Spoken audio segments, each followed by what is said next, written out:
dois momentos quase eu quebrei. E, assim, quase que a farm não existe. Poderia não estar aqui agora conversando com você. A gente tem que acertar mais do que errar.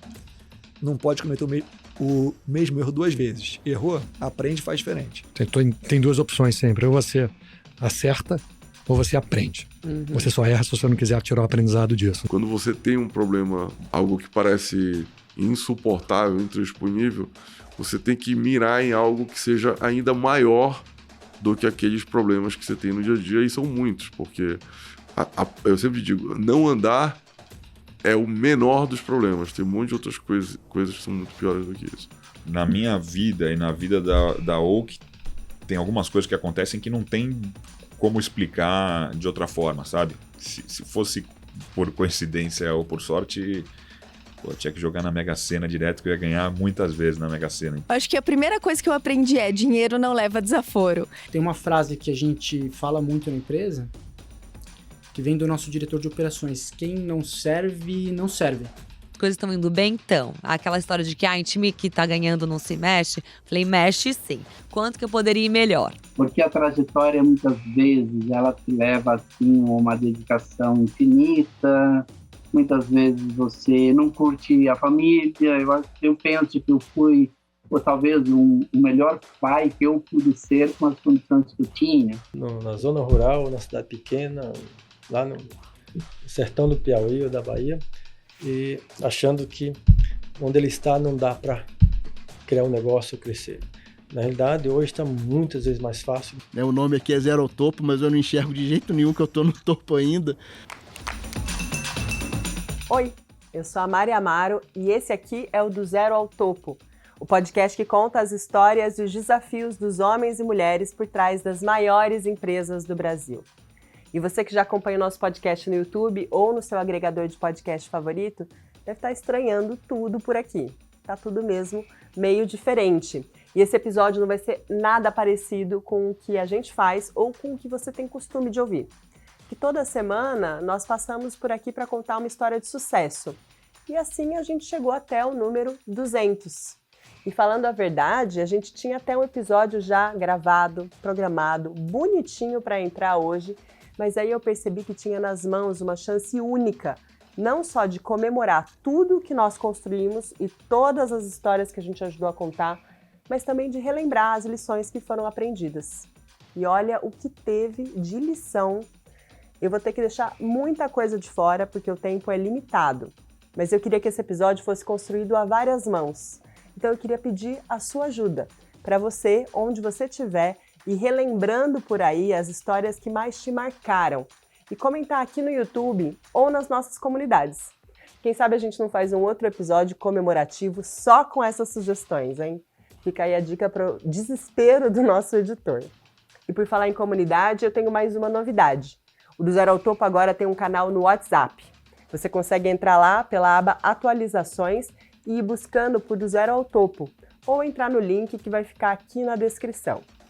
Mas focando no assunto que me trouxe aqui agora, a principal lição que ficou, pelo menos para mim, conduzindo muitas dessas entrevistas, foi que no caminho do sucesso o erro é quase uma parada obrigatória. Todo empreendedor já passou por isso de uma forma ou de outra. Então, mais do que falar sobre o topo, hoje eu quero falar sobre fracasso.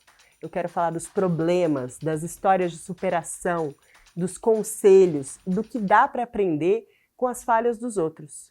E eu vou começar com um exemplo bem prático aqui. O Marcelo Bastos, cofundador da Farm, contou aqui pra gente que a empresa quase faliu não uma, mas 2 vezes. Dois momentos quase eu quebrei. E, assim, quase que a Farm não existe. Poderia não estar aqui agora conversando com você. E a gente vendendo, bombando. E esse é um outro episódio legal para falar, porque a gente tinha três lojas. Aí já tinha aberto uma que não era um shopping, né? Era um shoppingzinho que é meio que rua, assim, né? Na Barra. E aí a gente já tinha 3 lojas. E aí a gente vendendo, e ainda com a feira, ainda fazendo feira. Vendia muita coisa.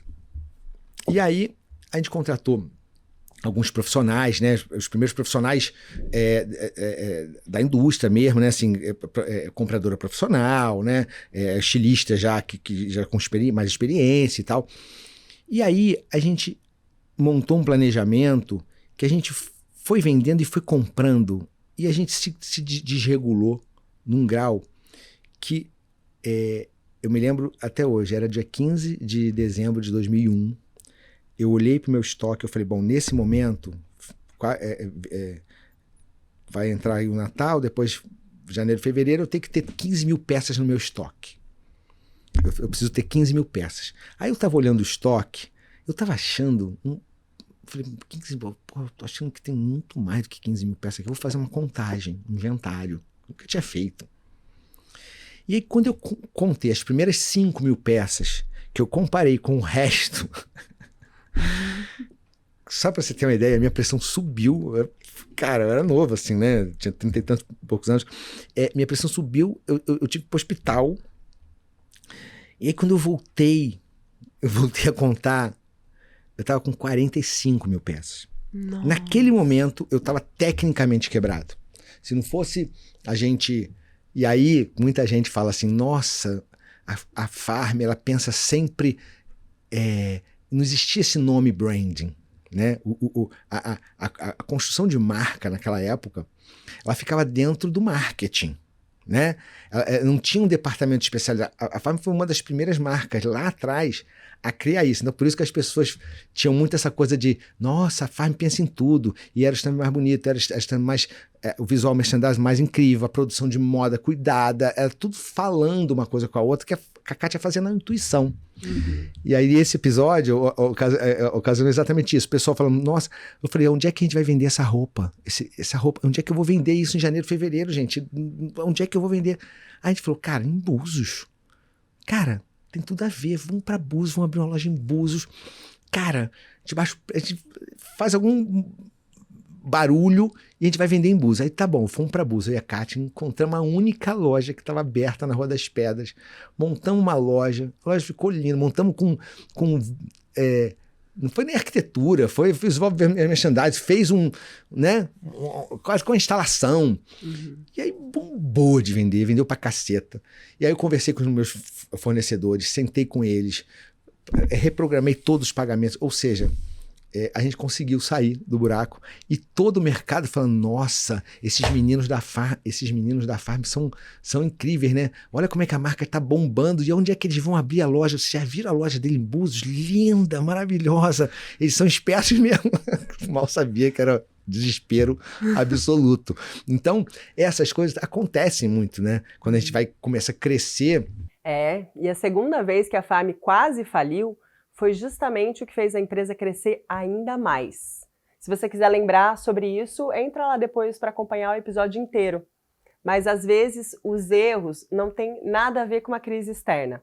Eles estão mais ligados com a atitude do próprio empreendedor.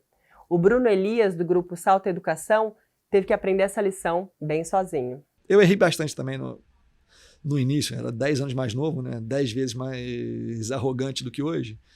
Então, o que a gente fez? A gente meio que atropelou a cultura do elite. Né? A gente falou, não, o que eles estão fazendo está errado, né? Vamos botar a gente do Pense para cuidar do elite. Só que a comunicação era diferente, era tudo diferente. Né? E acabou que a gente foi bem mal no primeiro ano. Né? Então, assim, foi um momento difícil, porque a gente tinha levantado dinheiro, né? O Gera tinha captado com investidores, a gente tinha acabado de fazer um negócio que seria muito legal, e no primeiro ano já não foi o que a gente esperava que fosse. Né? Porque simplesmente o que a gente falava não era entendido. Falavam línguas diferentes. Exatamente. Né? Eu tive um aprendizado gigante na minha vida, porque até então eu só queria gente parecida comigo no time. Né? O cara tinha que ser ali academicamente bom, notão, provavelmente ex-aluno da gente, e assim vai, né? Que era mais ou menos o padrão da nossa diretoria. E acabou que a parte boa é que quando a gente erra, a gente percebe rápido. Né? Eu falo muito isso aqui. Assim, a gente tem que acertar mais do que errar. Não pode cometer o mesmo erro 2 vezes. Errou, aprende e faz diferente. Né? E não cometer nenhum erro que tire a gente do jogo. Então, quando eu vi que a gente estava errando, com 8 meses ali de integração, eu falei, cara, tudo que a gente fala não dá certo. Eu falei, eu vou fazer o seguinte, eu vou pegar alguém do Elite e vou botar de chefe do Elite. Alguém que entenda o que a gente fala e essa pessoa vai ser o porta-voz. E o engraçado é que aos nossos olhos, né, aquela pessoa não era uma pessoa assim, top, um executivo top, que a gente teria necessariamente no time. É engraçado que hoje eu botaria esse cara em qualquer time. Então é que a gente muda, né? E eu falei, bom, assim, e muita gente conta, Bruno, você tá maluco botar esse cara?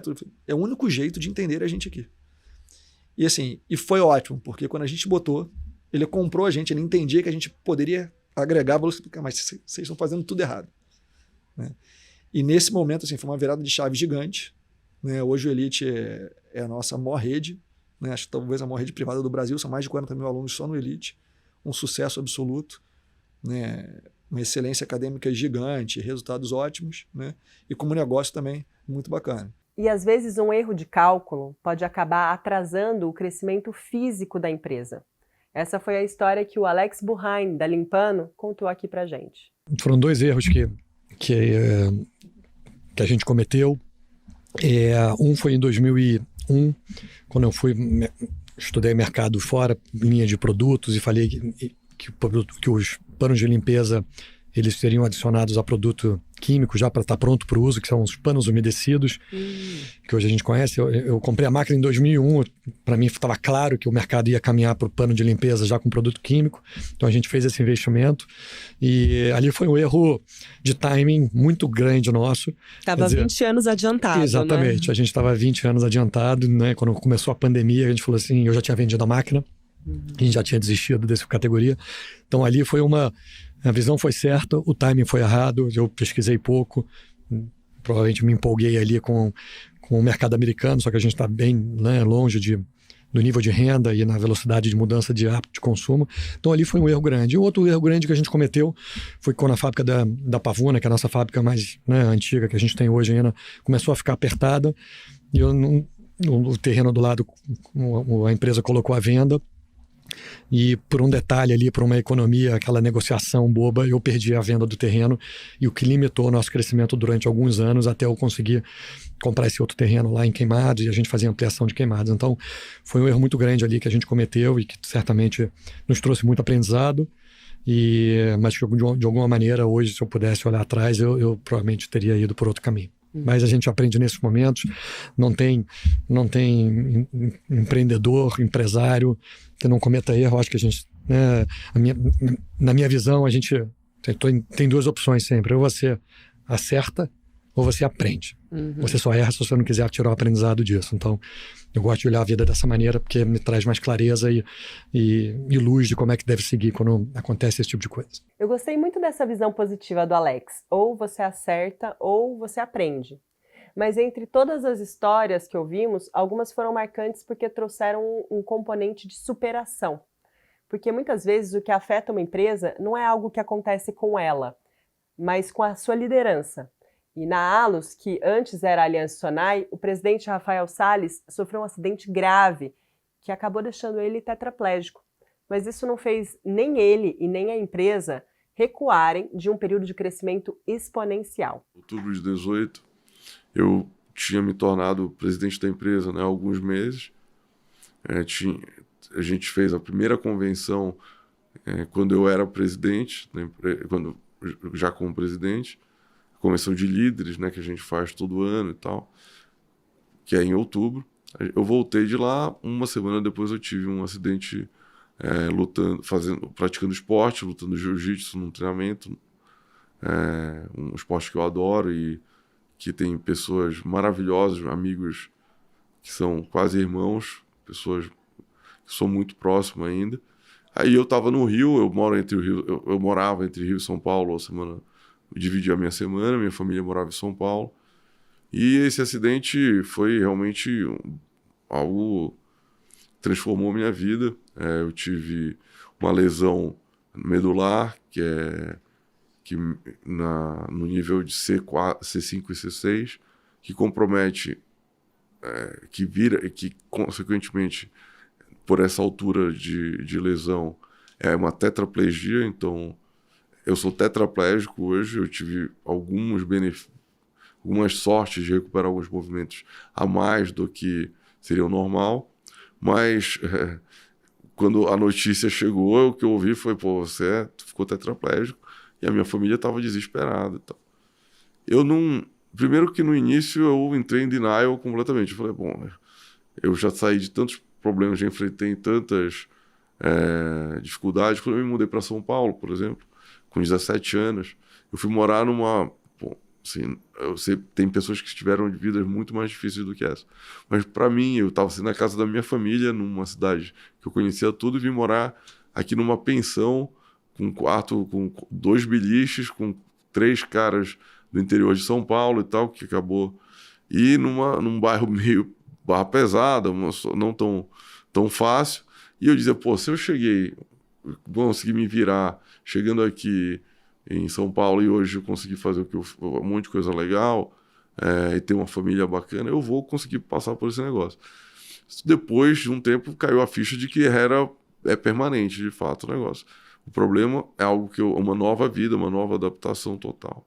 Mesmo que tenha alguns improvements da medicina, a vida vai ser outra permanentemente. E, assim, eu ainda estou, na verdade, me adaptando a isso. Eu ganhei movimento, consegui recuperar o movimento dos braços por meio de cirurgias e de fisioterapia. Tenho que fazer fisioterapia todos os dias. Tenho que fazer outros exercícios também para ganhar força. E, além disso, é difícil porque eu adorava fazer esporte. Eu fazia esporte todo dia, né? Então, vem com isso várias dificuldades, né, de você manter uma vida do jeito que você estava acostumado. E esse desafio me deu algumas lições. E a principal lição, se você... se puder te falar isso, é quando você tem um problema difícil, algo que parece insuportável, intransponível, você tem que mirar em algo que seja ainda maior do que aqueles problemas que você tem no dia a dia, e são muitos, porque eu sempre digo, não andar é o menor dos problemas, tem um monte de outras coisas que são muito piores do que isso. Eu dependo de ajuda das pessoas o tempo inteiro e tal. Eu era muito independente, né? Então isso foi muito difícil de se adaptar. Por isso que quando eu converso com pessoas que estão em situação parecida, o que eu digo, olha, todos esses pequenos problemas aqui, somados, viram um grande desafio, um problemão. Então você precisa ter uma inspiração muito maior do que esses problemas somados. Você tem que ter algo que te motive a fazer algo maior. E hoje a minha motivação é ser um bom pai, principalmente a primeira coisa, para os meus filhos, um bom marido para minha mulher, que foi a Mariana, também chama Mariana. Ela foi uma guerreira e assim me ajudou, me puxou, me inspirou a tentar me adaptar a essa vida e a levar as coisas que eu podia fazer bem e continuar fazendo bem. E essa hoje é a minha maior motivação, é fazer com que a minha família seja feliz e tenha momentos, um futuro bom como família, apesar desses desafios que todos nós enfrentamos juntos. Então, tendo esse grande objetivo muito maior, a gente consegue atravessar esses problemas do dia a dia que são chatos, mas que ficam pequenos diante desse grande objetivo. Obviamente que o trabalho também é um motivador enorme, então poder fazer o que a gente falou aqui sobre a criação dessa companhia grande e tudo, é bom saber que tem algum esporte que eu ainda consigo performar bem, e esse esporte é esse trabalho que eu vejo como um desafio muito legal, um grande presente que a vida me deu, que é poder trabalhar nesse negócio que eu gosto tanto. E na Oakberry, o que parecia uma tragédia para o fundador, o Georgios Frangoulis, acabou virando uma solução. Foi um semestre bem atribulado, assim, bem complexo. Eu estava super feliz, porque eu estava casamento marcado com a mulher da minha vida e assim, com um projeto que eu acreditava muito, né?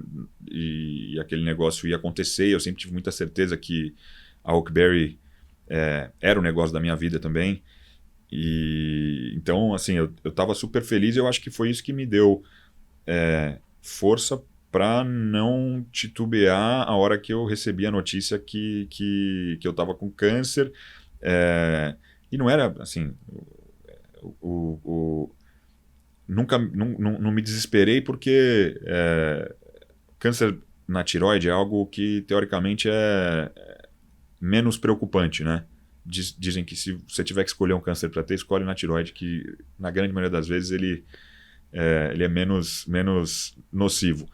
Mas o meu eu tinha uma bola de golfe aqui assim, né? Um negócio grande, e aí fiquei preocupado, 20 e poucos anos, e aí eu falei, bom, preciso conseguir abstrair disso ou usar isso como trampolim, né? E eu sempre fui um cara muito cristão, sempre rezei muito, e eu tô de manga comprida aqui, mas meus braços são cheios de tatuagem, de oração, de coisa, de santo, né? Então, assim, é algo que faz muita diferença para mim, e naquele momento eu me segurei muito nisso também.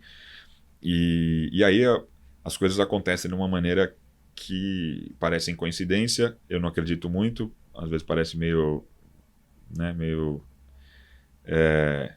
destino, assim. Não, e quando você fala isso, tem muita gente que fala, né, meio balela, assim, mas na minha vida e na vida da Oak, tem algumas coisas que acontecem que não tem como explicar de outra forma, sabe? Se fosse por coincidência ou por sorte, eu tinha que jogar na Mega Sena direto, que eu ia ganhar muitas vezes na Mega Sena. Então, logo depois de operar né, do câncer, eu operei 15 dias depois do meu casamento. A última grana que eu tinha, eu gastei no bar do meu casamento, porque eu queria pelo menos fazer uma moral ali com a minha sogra e com o meu sogro, que tinham pago, acho que tudo eles pagaram, né? Menos o bar que eu fiz questão de pagar. E aí eu falei, bom, agora ferrou, né? Não tenho mais de onde tirar, a gente precisa colocar a primeira Oak para rodar, eu ia ter que começar a pedir dinheiro de novo para amigo, família e tal.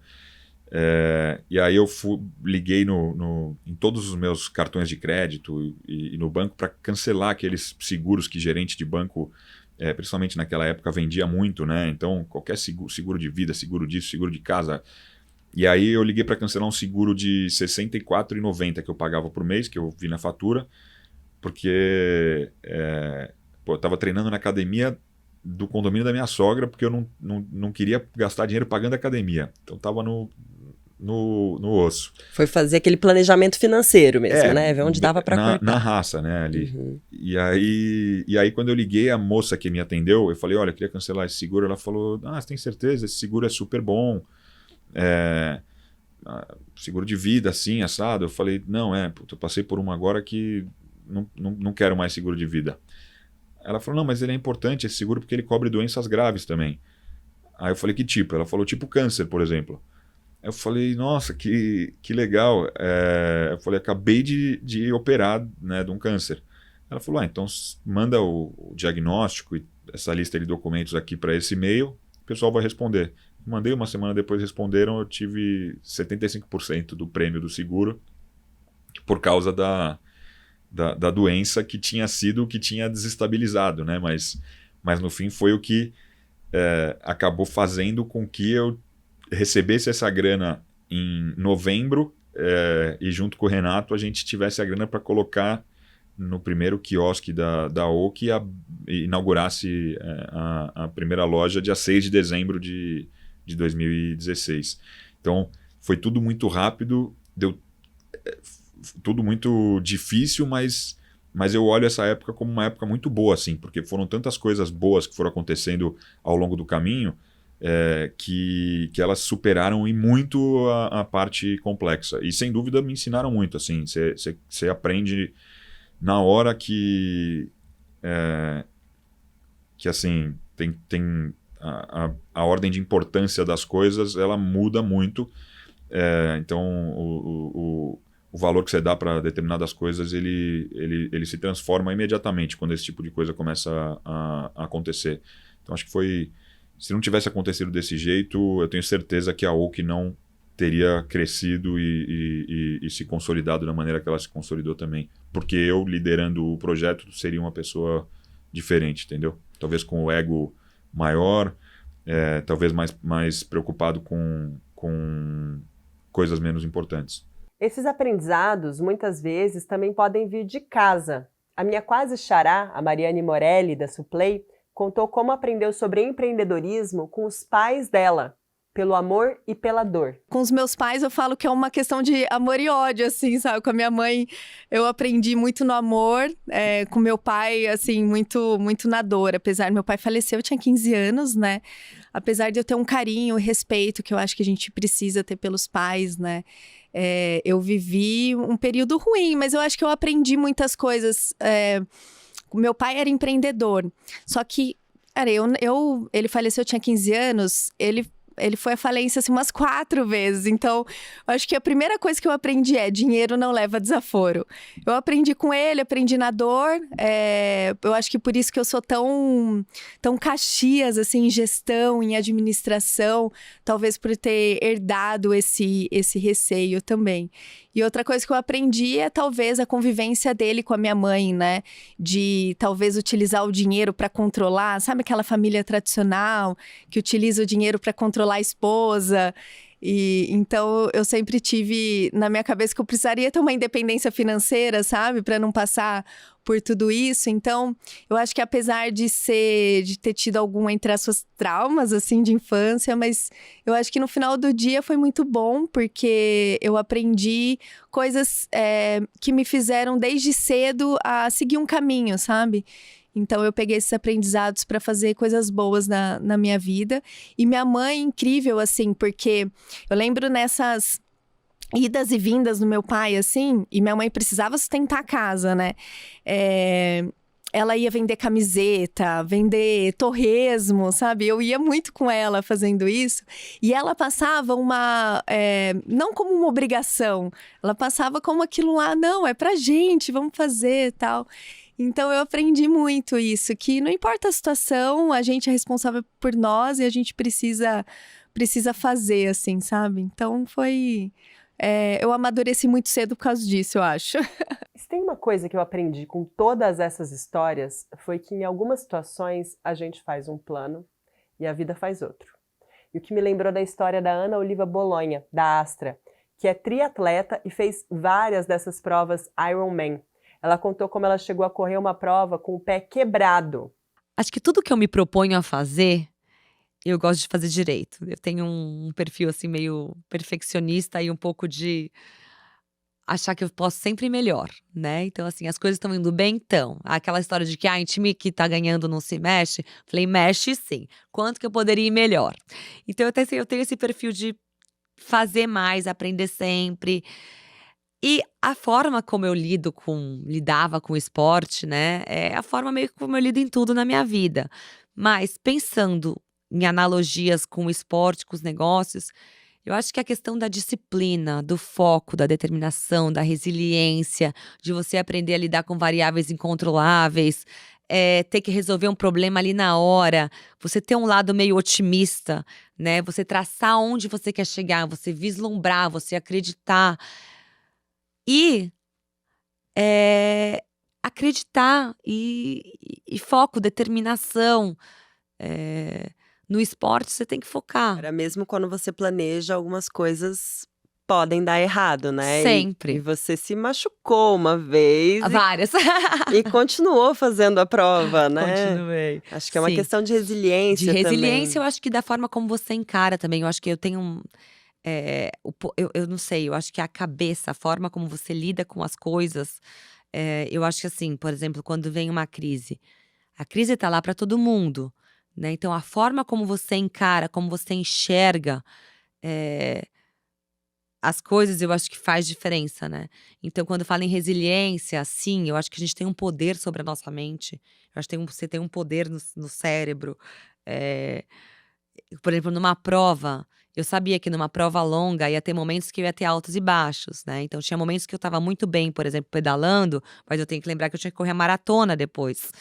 Então, quando você estiver bem, super disposta, você tem que ter a consciência que momentos ruins vão vir, né? Que você vai estar mais cansada. Aí você tem que ter saber disso pra você não forçar a hora que você tá muito bem, porque depois vai cair, você tem que ter a cabeça que daqui a pouco você vai ficar bem de novo. Então, esses altos e baixos, eu acho que durante uma prova longa, você conseguir ponderar isso, é a mesma coisa que no mercado. Tem horas que o mercado tá espetacular, e você tem que tomar cuidado pra não surfar demais a onda, porque daqui a pouco pode vir uma coisa, um momento mais difícil. Então, essas situações, eu acho que são situações que te colocam para vislumbrar, né, para planejar. E a questão da resiliência. Todo mundo passa por situações ruins ou por dores, ou fazer uma prova machucada. Como eu comentei com você, eu cheguei a fazer um Ironman com o pé quebrado, um Ironman do Havaí, em 2011. Eu tava com o pé quebrado, eu não sabia. Eu achava que eu tava com uma tendinite no tendão de Aquiles. Eu não conseguia botar o pé no chão, mas eu saí pra correr e eu fui me enganando. Falei, eu vou só até o próximo poço de água. E acabei fazendo a prova. Fui bem, fui a primeira brasileira da prova ainda. Mas e depois? Depois eu saí de RoboFoot. Eu saí de muleta, porque eu não pisava no chão. E voltei pro Brasil e fiquei 3 meses de RoboFoot. Aí você tem que falar assim, valeu a pena? Não sei, talvez sim, talvez não. Mas talvez se eu tivesse parado a prova, eu não teria ficado 3 meses de RoboFoot. Por outro lado, eu ia ter a coisa, putz, não fui até o final. Então, eu acho que é um equilíbrio meio, é uma linha tênue, né? Entre o que é certo e o que é errado. Mas eu acho que a questão de lidar com variáveis incontroláveis, enfim. E ser um pouco otimista. Ser otimista também é uma característica meio obrigatória para quem quer empreender. E olhando por outro lado também, depois que a tempestade passou, é sempre mais fácil a gente olhar para trás e ver o que faria diferente. O Moacir Marafon, da Softplan, por exemplo, tinha dicas muito práticas sobre o que ele mudaria na trajetória dele. Mas tem várias coisas que eu faria diferente. Obviamente, tem o Sérgio Cortella, que eu acho que fala, né, que fazer o melhor com as condições que se tem, enquanto novas condições melhores virão para fazer ainda melhor. Então, olhando a minha história, eu penso assim, eu acho que a maioria das vezes eu fiz o melhor com as condições que eu tinha. Obviamente hoje com as outras condições, com o conhecimento, com a maturidade, certamente eu faria diferente. Em termos pessoal, eu curtiria mais o caminho, sabe, Maria? Porque a trajetória, muitas vezes, ela te leva, assim, a uma dedicação infinita. Muitas vezes você não curte a família. Eu penso que eu fui, ou talvez, o melhor pai que eu pude ser com as condições que eu tinha. Mas talvez, eu olhando para trás, mas assim, poderia ter sido mais presente, né? Viver mais a família. Em termos de negócios, hoje, tem todas as modernas metodologias, são as condições novas. Hoje, se eu voltasse, olhava muito mais para o mercado antes de começar um novo produto, falava mais com o mercado, olhava a dimensão do mercado, porque a gente jogou muito produto no lixo, alguns dos produtos não tivemos um cliente, porque era feito dentro de casa, achando que fazendo ali, faz que eles compram.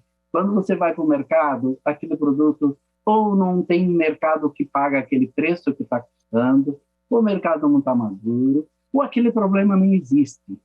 Então, é fundamental, sim, hoje, as startups, e por isso, com certeza, tem muito mais assertividade, muito mais unicórnio nascendo aí, porque eles têm as condições melhores que têm.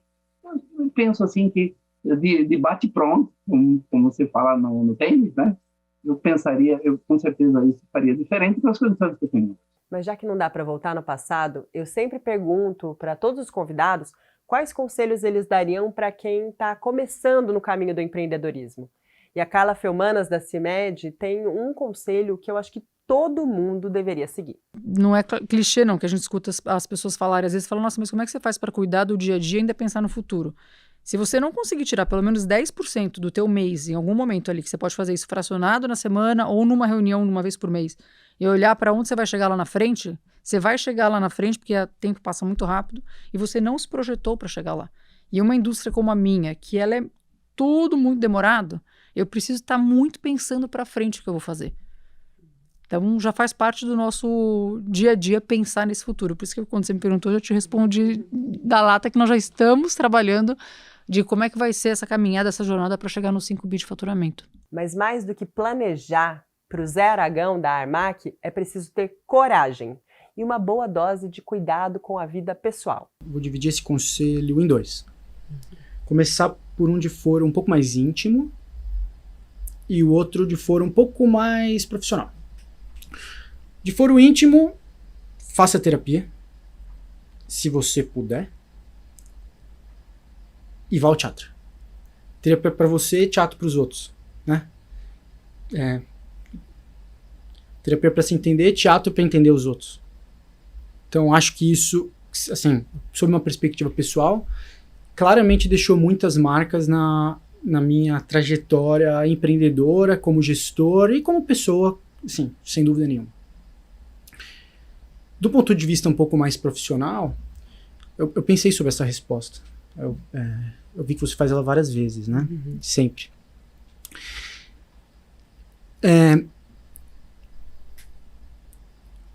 Profissionalmente, eu diria que o que eu posso melhor dizer para as pessoas fazerem é o que a gente concretou na nossa cultura empresarial. No final do dia, né, o que são os valores de uma empresa?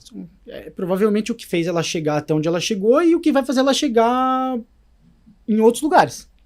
É assim que a gente vê os valores da empresa. E aí, segurança. Qualquer coisa que esteja fazendo. Segurança. Você não pode se arriscar ou arriscar a vida dos outros fazendo seja lá o que você for fazer. Humildade. Tem que ter humildade para escutar, para aprender. Tem que servir. Tem uma frase que a gente fala muito na empresa, que vem do nosso diretor de operações. Quem não serve, não serve. Na vida. É uma filosofia de vida. Coragem. Coragem. Tem que ter coragem.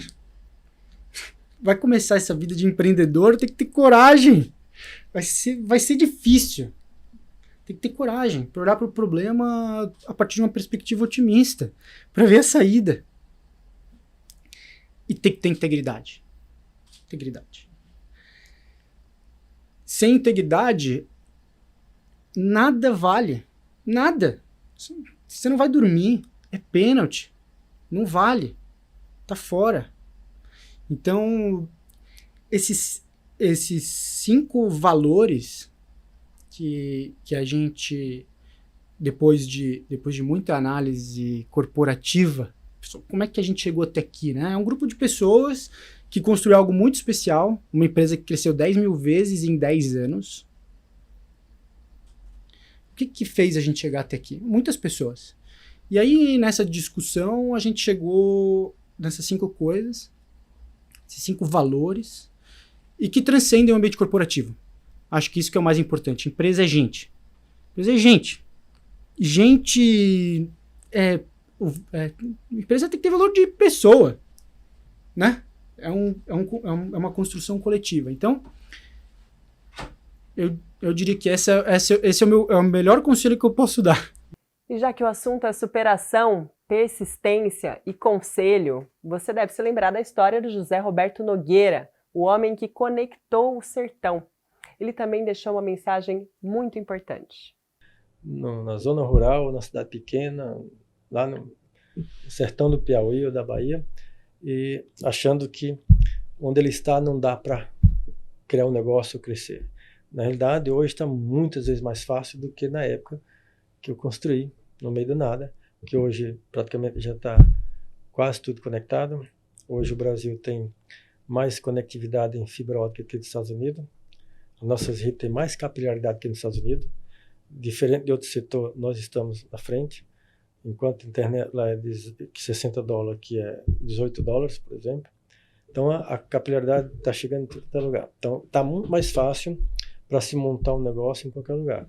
O que tem que focar é no negócio e dominar, buscar o domínio, o máximo de domínio. Ou seja, quem decide fazer um investimento em um determinado segmento, ele tem que buscar entender com profundidade o negócio, o em volta do negócio, o concorrente agora e a tendência desse concorrente, dessa tecnologia no futuro, ou seja, entender agora e tentar buscar acertar como vai ser daqui a 5 anos. Então, quem vai montar alguma coisa tem que criar uma máquina do tempo e lá em 5 anos abrir a janela, olhar como é que está, voltar e iniciar o negócio, porque está muito mais rápido agora as mudanças do mercado em muitos negócios. E é uma mudança rápida. Então, é feito um plano de negócio agora, sem olhar muito para o futuro, e pode ser que daqui a 4, 5 anos ele pelas tendências que está acontecendo agora, ele não tem mais viabilidade. E apesar de ser bem mais novo do que o pessoal que costuma vir aqui, o Thiago Mendonça, do ABC da Construção, também deu uns conselhos muito legais.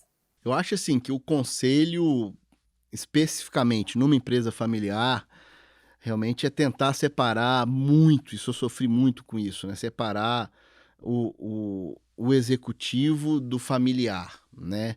Então eu demorei a pensar isso, me desgastou muito a relação com meu pai por um período. Hoje, enfim, 100% alinhados, eu entendo muito as dores e preocupações dele naquela época, mas isso é algo, não é fácil de se fazer, né? Ainda mais que um empreendedor de outras gerações que quer inovar, você quer fazer, quer estar à frente, então isso naturalmente gera embate com empreendedores que estão lá. Então isso é uma coisa que precisa ser muito bem trabalhada, né? E também a escolha de sócio, sabe? Eu acho que escolher um sócio errado pode ser fatal para a sua empresa, né? Então não é valuation, né? Assim, não é mesmo, né? Lógico que diferenças muito grandes não vai nem colocar na mesa, né? Mas o sócio tá com você na alegria e na tristeza. Lógico, fundos de investimento vão querer algumas garantias adicionais, né, em cima dos sócios fundadores, mas isso é normal. Mas cuidado, né, como eu disse aqui, não pegar dívida travestida de equity, que isso também pode ser fatal, né? Então, assim, são as duas coisas, né? Eu incluiria aí uma terceira, né? Que é essa questão realmente da queima de caixa, né? Isso mudou muito, eu acho muito saudável para o ambiente empreendedor, né? Os jovens estavam pensando em como criar máquinas de captação de dinheiro e não modelos de negócios sustentáveis, né? Isso eu falo muito, né? Porque o caixa da empresa, tem um meme que eu gosto muito, que é um carinha com a picareta na mina, né? Quase... na hora que ele tá para chegar lá no bolsão de diamantes, ele desiste e volta para trás, né? E fala lá, sei lá, não desista, você pode estar quase lá, né? O quase lá, a energia desse cara é o caixa da empresa. Então você tem que inovar de uma maneira muito leve, porque às vezes você vai estar muito perto de descobrir o seu modelo, o seu produto, mas o caixa acabou. E se não tiver ninguém para acreditar, para trazer mais dinheiro, o seu sonho acabou ali, né? Então o time é muito importante. E você acertar o time é muito difícil. Então, mas você ficando vivo por muito mais tempo, é muito mais fácil você acertar o time, né? Do que acertar ali na mosca. Então, são as 3 coisas, assim, na minha vida, né? Que, assim, sem querer ensinar nada a ninguém, que eu falo, né? Eu acho que tem muita coisa por fazer, né? Assim, né, o nome aqui é Zero ao Topo, mas eu não enxergo de jeito nenhum que eu tô no topo ainda. Mas são os ensinamentos que eu aprendi, que se alguém tivesse falado comigo lá atrás, né, me mentorado sobre esses 3 assuntos, possivelmente eu teria feito, talvez não mais fácil, mas sofrido menos nessa jornada de empreendedorismo, né? É interessante ele falar que teria sofrido menos, né? Porque realmente é difícil uma trajetória feita só de sucesso. Sempre vai ter um obstáculo. E eu acho que é assim que a gente acaba crescendo também. Eu podia ficar horas aqui comentando de muitos outros episódios que foram super importantes para mim. Mas eu queria, de novo, convidar você que está me assistindo e ouvindo para participar dessa lembrança aqui comigo. Deixa nos comentários qual episódio te marcou mais e por quê. E conta pra gente também qual história você quer ouvir por aqui. E aproveita para entrar no nosso canal do WhatsApp. O link vai ficar aqui na descrição. O Do Zero ao Topo é uma produção do Infomoney. Eu sou Mari Amaro, apresentadora e roteirista desse episódio. A captação de áudio e som foram feitas pelo Léo Tanaka e o Anderson Oliveira. E a edição é do Lion Fidel. Até a próxima história.